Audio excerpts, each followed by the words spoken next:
After that unforgettable birthday celebration, Amina sat in her new home, spacious, tiled, and filled with the aroma of fresh flowers her siblings had arranged on the dining table.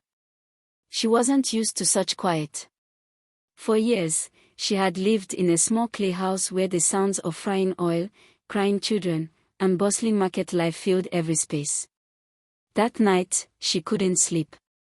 Not because of discomfort, but because for the first time in nearly 2 decades, she wasn't thinking about what to cook tomorrow or how to afford uniforms. Her siblings had taken over completely. Money came regularly. She had a steward named Nena to help with chores. For the first time since she was 19, Amina breathed without weight on her chest. Healing the inner wounds. The first weeks in the city were strange. Amina missed her small village, but she was learning to adjust. Halima enrolled her in therapy, not because Amina asked for it, but because she knew years of suppression needed unpacking. Amina at first resisted.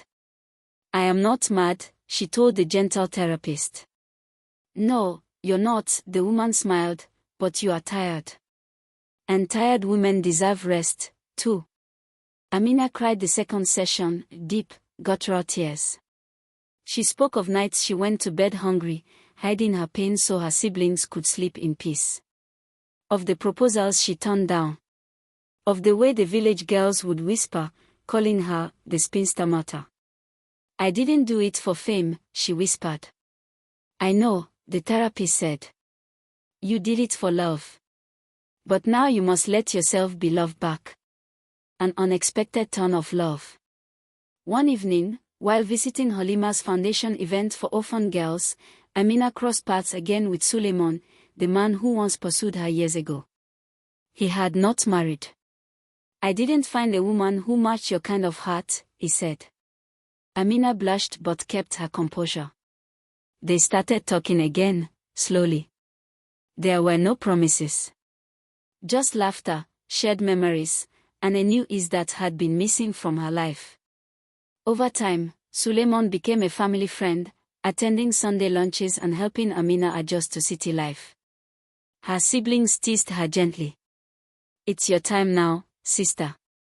Let someone carry you, for once." But Amina, ever the cautious soul, moved slowly. "If love is meant to find me, it will not need chasing," she often said. Giving back. With her siblings established, Amina turned her heart outward. She went back to the university in Zaria, not as a student, but as a guest speaker. The same university that once sent her an admission letter now honored her with an award for community leadership and sacrifice. She gave a speech that brought many students to tears. "I did not finish school. Life chose another path for me. But my story is not one of failure.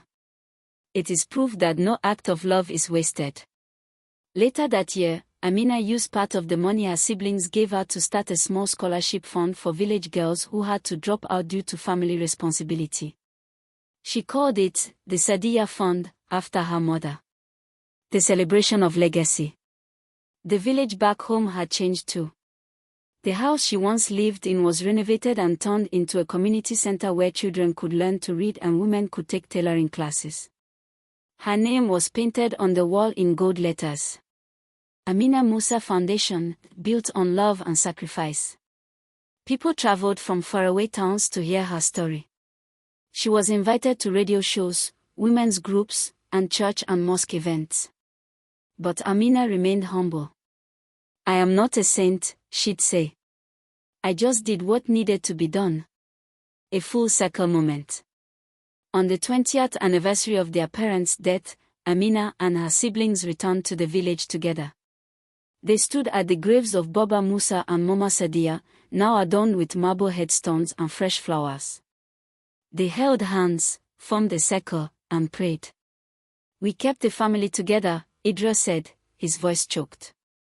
"We did it, sister." And Amina, looking up at the bright African sky, whispered, "Yes. We did." Later that night, under the mango tree where her parents once told folk tales, her nieces and nephews sat around her. They begged for stories. She began with her favorite words. Long ago, in a quiet village.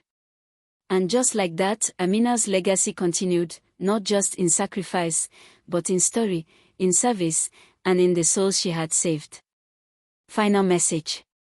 Amina's life teaches us that sometimes, the greatest victories come not from chasing personal gain, but from holding others up, even when it costs us everything.